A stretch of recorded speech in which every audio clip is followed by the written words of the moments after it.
Changer de culture dans une entreprise, c'est pas évident. Tout le monde vous dit, voire même que c'est impossible, c'est très très long.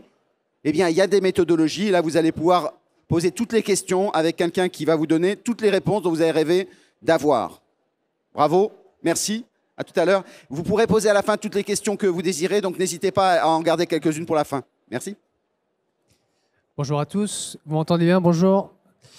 Après cette introduction très flatteuse, moi je m'appelle Gabriel, je suis de la société Barco, on est sur le stand M50. Aujourd'hui, on va pas du tout vous parler des produits, de ce qu'on fait, mais on va vous partager notre expérience. Une expérience qui vient de la culture d'entreprise à Barco, mais qui vient aussi de notre écosystème, de nos clients, de nos fournisseurs. On fait une plateforme de formation virtuelle. Et du coup, on intervient chez un grand nombre de clients qui nous partagent ce qui marche bien chez eux, ce qui marche moins bien. Et comme nous, ça nous intéresse, on anime des discussions avec eux sur ces sujets. Donc, les 17 points qu'on va partager ensemble, il y en a qui viennent de notre expérience en interne. Et il y en a aussi beaucoup qui viennent de nos clients, peut-être de vos organisations avec qui on travaille et chez qui vous travaillez. Est-ce que j'ai une petite télécommande? Non? Is there any? Ok, elle était sous les yeux. Merci. Donc, première catégorie, c'est mener par l'exemple. L'exemplarité dans le leadership, c'est la forme, le style de leadership qui est le plus demandeur, le plus exigeant, puisqu'on vous demande à vous de montrer que c'est possible pour engager un collectif derrière.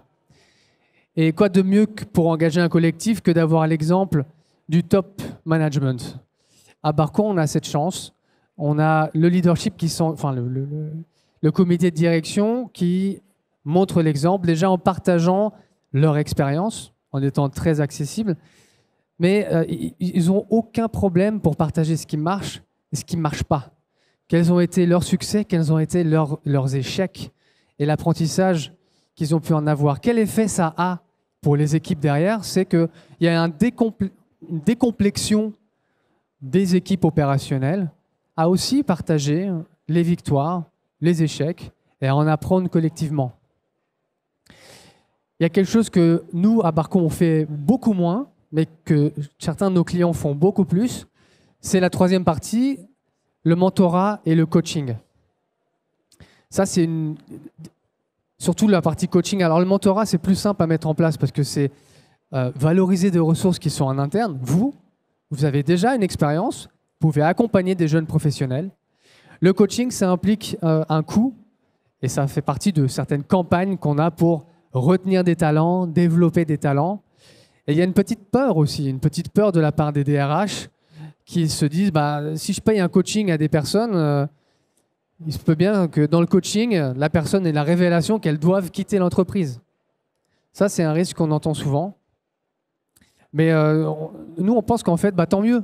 Si cette personne se rend compte vite fait que, en fait, elle n'est pas dans son environnement, tout le monde y gagne, et même l'employeur, parce qu'il va pouvoir se mettre à engager des gens, à accueillir des gens dans son collectif qui sont davantage engagés. Qui parmi d'entre vous a déjà eu un mentorat ou un coaching dans son entreprise? Personne? 1, 2, 3, 4?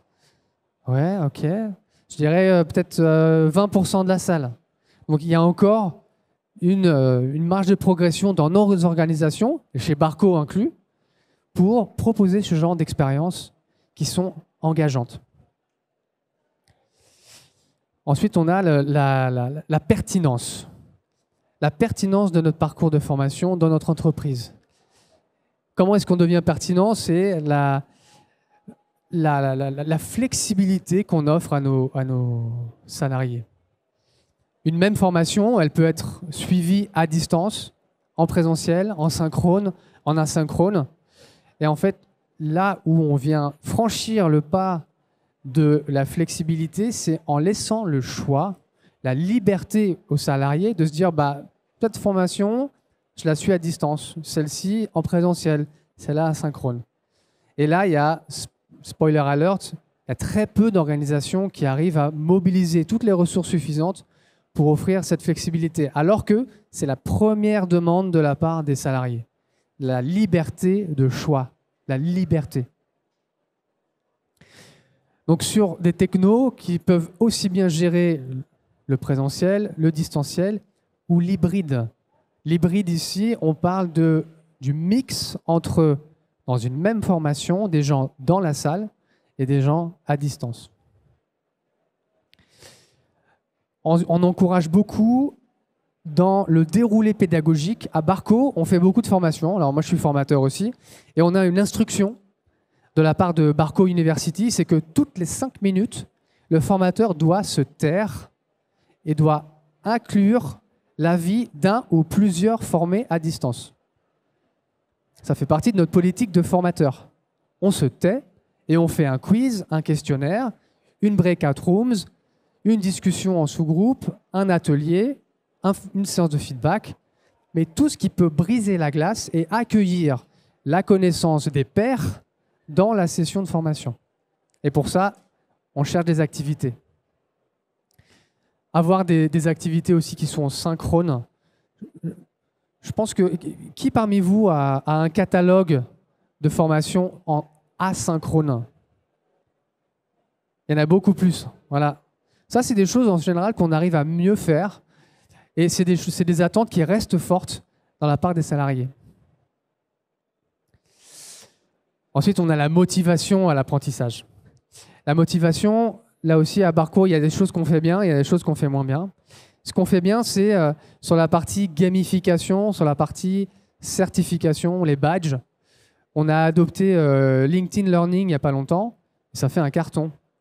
Ça fait un carton parce que, en plus, le service formation communique toutes les semaines dans la newsletter sur l'intranet qui sont les meilleurs apprentis, qui sont parmi les salariés ceux qui ont le plus consommé, quelles sont les formations qui sont les plus appréciées. Donc on a toute une série de matrix et ça crée un espèce de challenge en interne. Donc on s'en parle entre nous, à la cafette, au restaurant. On met les meilleurs en lumière. Ensuite, on a sur l'optimisation du parcours. L'optimisation du parcours, en fait, l'optimisation de ce parcours, il se fait d'une seule manière, la donnée. On veut du data. On veut du data pour mesurer l'impact de notre stratégie, de cette formation, de cette modalité. Et utiliser ces analytics pour modifier notre déroulé pédagogique. Donc, est-ce que vos outils vous proposent de la donnée? Ça peut être déjà un premier critère de sélection que vous avez cette semaine dans le salon. Quand vous allez chercher des nouvelles solutions, quelles sont les données qui vous sont apportées pour créer des KPI, pour créer des indicateurs de performance?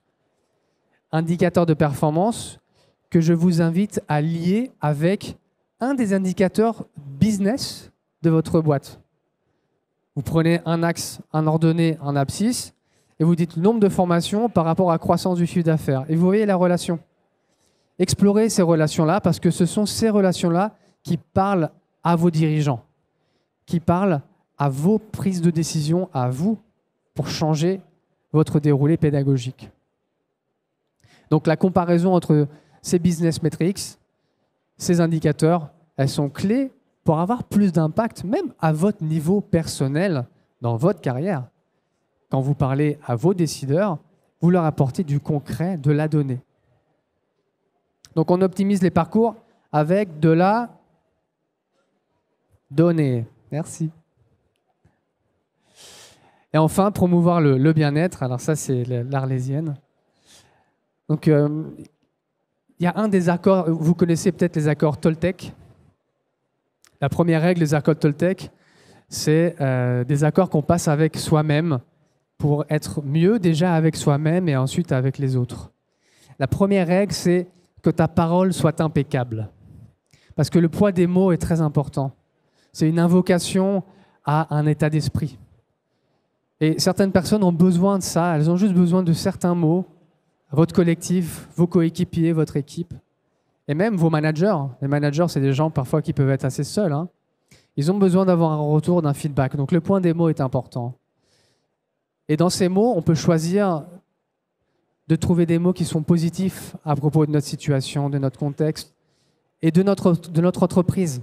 C'est ce qui va créer aussi ce sentiment d'appartenance et contribuer à la motivation de nos salariés, contribuer au bien-être.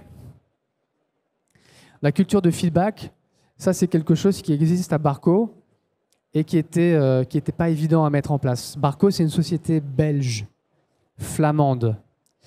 Et la Flandre, c'est le début en Europe de la mentalité nordique, scandinave. Et dans cette mentalité, ce qui est primé, c'est l'introversion. Contrairement à nous, en France et dans la partie latine de l'Europe, où ce qui est primé, c'est l'extraversion. Donc, on a plus de facilité en France à donner du feedback que dans un pays comme la Belgique flamande. Donc, ça a été un vrai tour de bras à Barco pour imposer, pour insuffler cette culture de feedback. Et c'est quelque chose maintenant qui marche excellemment bien. J'ai fait plusieurs entreprises internationales avant dans ma carrière. Et c'est la première fois que je vois une culture du feedback si répandue. Et le feedback, c'est quoi? C'est une convention, donc une méthode, et un contexte, un moment. Celle qui a été choisie à Barco, c'est juste après une réunion, juste après une présentation, offrir un feedback. Excuse-moi, j'aimerais t'offrir un feedback suite à ta présentation. Est-ce que tu aurais 2 minutes? Et on choisit. La convention, c'est on met le point sur quelque chose de positif. J'ai beaucoup aimé ta présentation, très belle énergie. Et ensuite, on demande, ou en tout cas on témoigne de ce qu'on aimerait voir plus. Pas de ce qui a manqué, pas de ce que la personne n'a pas fait ou de ce qu'elle a fait mal, mais ce qu'on aimerait voir de plus, là où on aimerait qu'elle mette du volume. Parce que ça va lui servir et au final, ça sert à toute l'organisation. Convention, contexte pour le feedback. Qui parmi d'entre vous ont cette culture du feedback ou donnent du feedback régulièrement? Ok, une vingtaine de personnes. C'est super. Je vous invite à vous qui le donnez, à en parler déjà autour de vous, à en offrir encore davantage pour montrer cet exemple. Et à ceux qui ne le font pas encore, qui vont le faire bientôt, de mettre du volume sur cette pratique du feedback. Est-ce qu'il y a des questions dans la salle? Il me semble qu'on est arrivé à la fin. Ouais.